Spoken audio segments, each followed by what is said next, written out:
आयुष्य हा एक प्रवास आहे, जो रडून जगलात तर खूप लांब वाटेल आणि हसून जगलात तर कधी पूर्ण होईल ते कळणारही नाही.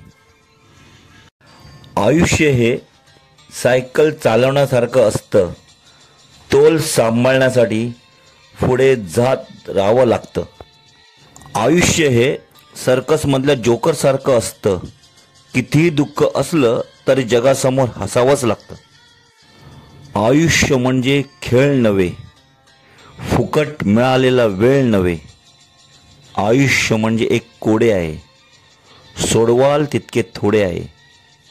जन्म हा रडताना झाला, मृत्यू कसा होईल हे ठाऊक नाही.